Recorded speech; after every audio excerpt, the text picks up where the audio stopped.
লবণ এনে দেবো নাকি? হ্যাঁ, দিলে তো মন্দ হতো না। কে কে কে কে তুমি? আমাকে চিনতে পারছিস না? আমি তো এই তেঁতুল গাছেই থাকি। ওমা, তাই নাকি? কই, তোমাকে তো আগে কখনো দেখিনি। তোর সামনে যাইনি তাই দেখিসনি। নে, লবণ দিয়ে তেঁতুল খেয়ে নে।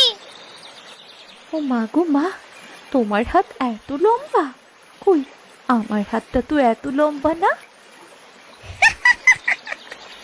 আমি তো ভূত, এই জন্যে আমি হাত আর গলা অনেক উঁচু করতে পারি। তুই তো মানুষ, এই জন্যেই স্বাভাবিক তোরা। ভূত? মা গো মা, তুমি ভূত? আমার তো মা বলতো ভূতিরা নাকি খুব খারাপ হয়, তারা মানুষকে শুধু ভয় দেখায়। আরে না, সব ভূত খারাপ হয় না। আমি হলাম ভালো ভূত। ভালো ভূত? শুনেছি ভূতেদের চুলে নাকি অনেক শক্তি থাকে। ও মা, তোমার মাথায় দেখছি একটা সোনালি চুল। এ কি করলি? তুই আমার চুলটা ছিঁড়লি কেন? তুই কি জানিস ওই চুলটার ভেতর আমার প্রাণ ভ্রমরা লুকোনো? এবার মা আমাকে খুব বকবে। আচ্ছা ঠিক আছে, কেঁদো না তুমি। তোমার চুলটা আজ থেকে আমার কাছেই থাক, খুব যত্ন করেই রাখবো। তবে তবে কি? বিনিময় তুমি আমায় কি দেবে? তোকে আবার কি দেব? ওই কি চাস আমার কাছে? আমি তো কোনো কাজ পারি না, বিনিময় এখন থেকে তুমি আমার সব কাজ করে দেবে। কাজ? বাবারে বাবা, সেধে পড়ে কেন যে এখানে এলাম? মর ভূত, এবার তুই মর। মরতেও তো পারবো না, এবার সব কাজই করতে হবে। তাহলে তুমি থাকো, আমি এখন আসি। মনে রাখবে, তোমার প্রাণভ্রমরা কিন্তু আমার হাতে। যদি আমার সাথে চালাকি করো না, তবে এই চুলটা টাস করে পরিয়ে দেব। নাও, এইবার তেঁতুল খাও। মা না না, আমি কোনো চালাকি করব না। তুই আমার চুলটা ভালোভাবে রাখিস। ঠিক আছে ঠিক আছে, আমার শাশুড়ি যে আমায় কাজের কথা বলবে, অমনি সাথে সাথে সেটা সুন্দর করে করে দিবে, আর এতেই তুমি নিরাপদ থাকবে।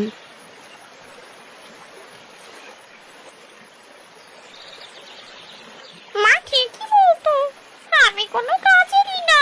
কত সুখেই না ছিলাম, এখন এই মানুষের সব কাজ করতে হবে। ভূত থেকে চাকরানি হলাম। উফ।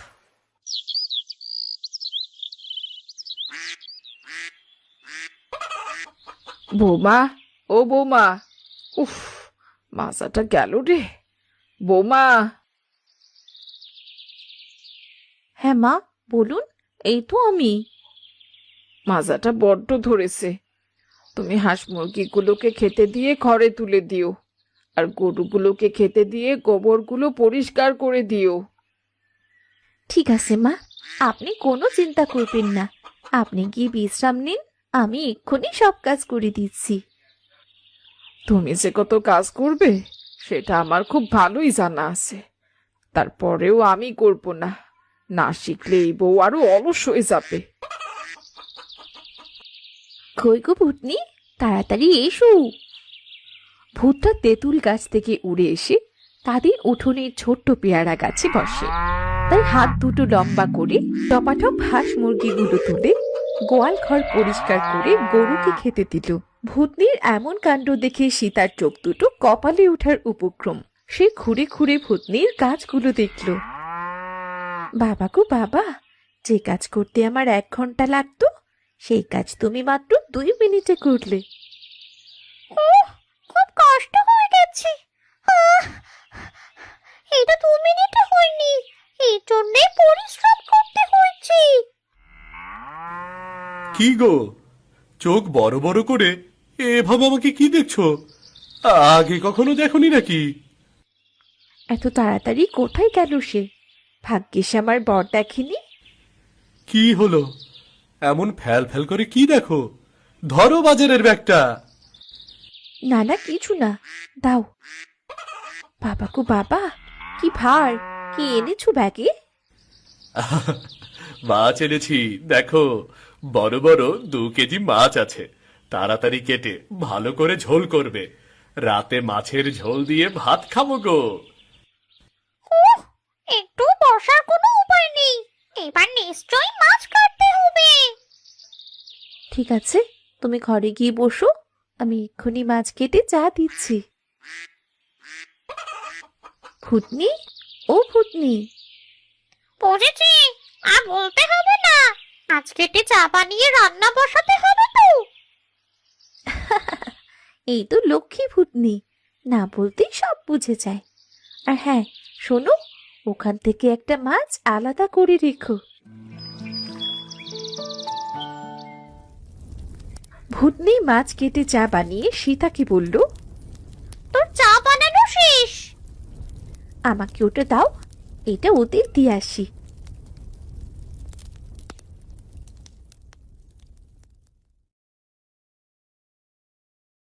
কি গো, তোমার মাছ কাটা শেষ নাকি?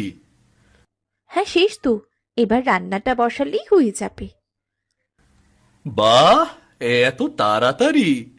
কাজের তো দেখছি বেশ উন্নতি হয়েছে। রান্নাটা ভালোভাবে করো, দুপুরের মতো যেন করো না। না না না, খুব ভালোভাবেই রান্না করব, তোমরা কোনো চিন্তা করো না। ওরে ও সমু, তোর বউয়ের তো এক্ষুনি ঘুম পাচ্ছে, রান্না করবে কি করে? না না, আমার মোটেও ঘুম পাচ্ছে না, এখন একটু ঘন ঘন হাই উঠে আমার।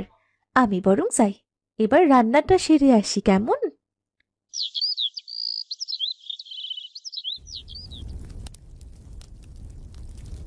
ও ভূতনি, বর বুঝলো খুব ভালো করে রান্না করতে। তুমি খুব ভালো করে রান্নাটা করে ফেলো, হ্যাঁ? আমার তো ঘুম পাচ্ছে, আমি একটু ঘুমাই, কেউ আসার আগে আমাকে ডেকে তুলো। ঠিক আছে, ঘুমাও। আমি খুব ভালো করেই রান্না করব।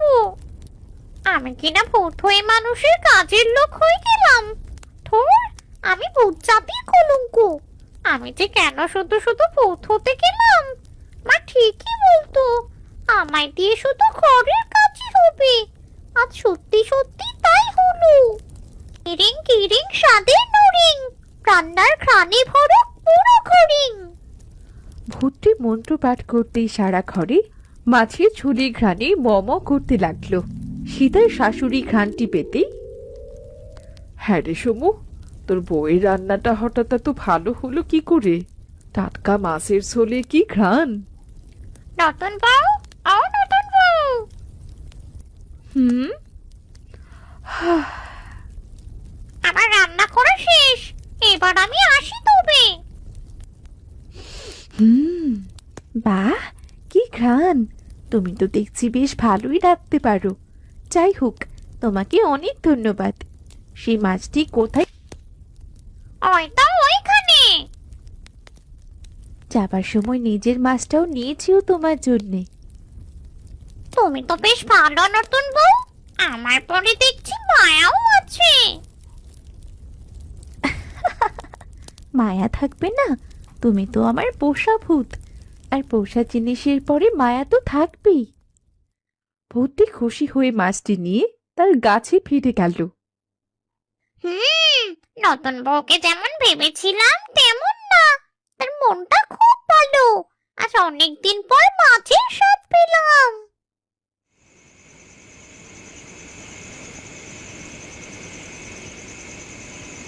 হুম, কি স্বাদ! কি গো বৌমা, তুমি তো খুব ভালোই রান্না করতে পারো দেখছি। দেখেছিস খোকা, ওসব তোর বউয়ের মনের শয়তানি ছিল। সত্যি খাবারটা আজ অসাধারণ হয়েছে। অনেকদিন পরে এত ভালো রান্না খেলাম। এই শাশুড়ি মাঝে কি জিনিস, ভালো হলেও দোষ, আবার খারাপ হলেও দোষ। ধুর! এইভাবে কেটে গেল 2 মাস। এইদিকে সীতার পোষা ভূতটা বাড়ির সব কাজ করতে করতে হাঁপিয়ে উঠেছিল। রমা সীতার সব কাজ এত তাড়াতাড়ি করা দেখে বেশ সন্দেহ করল। কি মা, কিছু বলবে? এমন চুপসে আছো কেন? আসলে খোকা, তোর বউয়ের কাজকর্ম কিন্তু স্বাভাবিক মনে হচ্ছে না। যে মেয়ে কোনো কাজ করতে পারতো না, সে 5 মিনিটে সব কাজ করে ফেলে। আবার যে কোনো তরকারি খুব স্বাদ হয়। আর সব সময় কি যেন বিড়বিড় করে, আর ওই তেঁতুল গাছের আশপাশে ঘুরঘুর করে রে বাবা।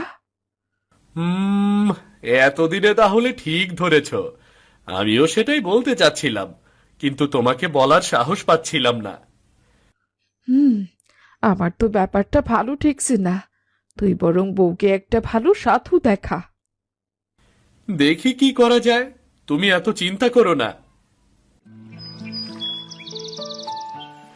ভূতনি, ও ভূতনি, কি হয়েছেটা কি?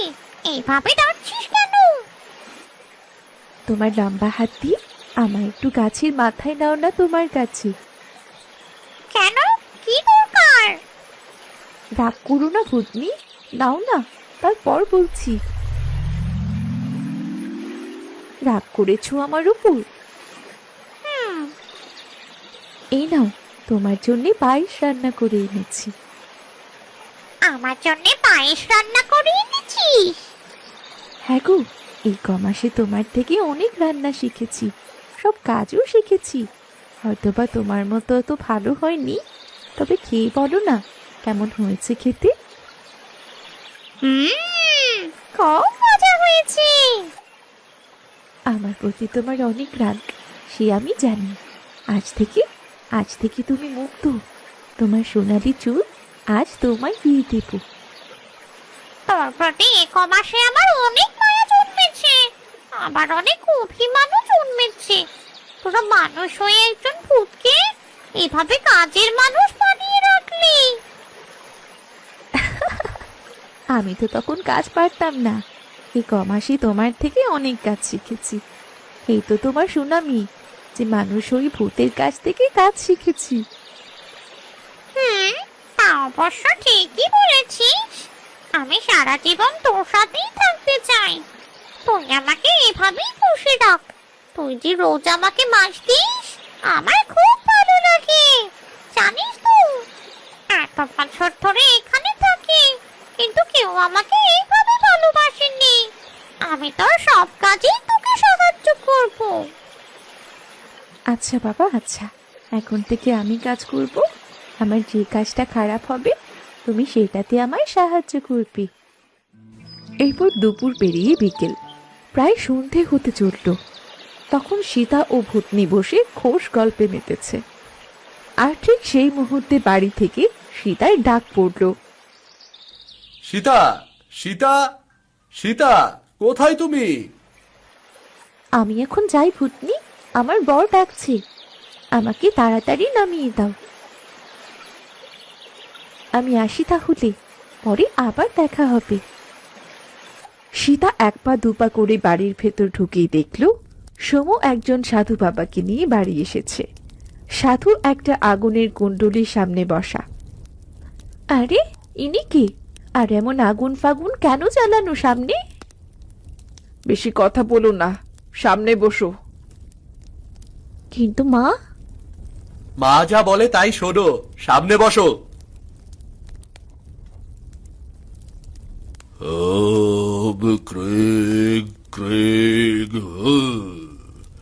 দেখি, এদিকে সরে আয়, এদিকে আয়।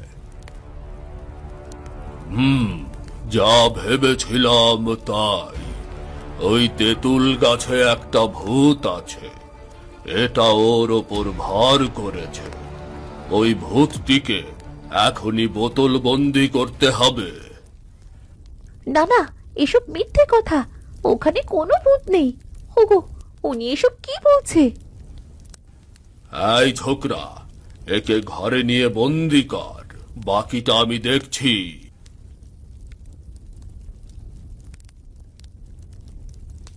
না, আমি কোথাও যাব না। ছাড়ো, ছাড়ো আমাকে, ছাড়ো সমু, এমন করছো কেন?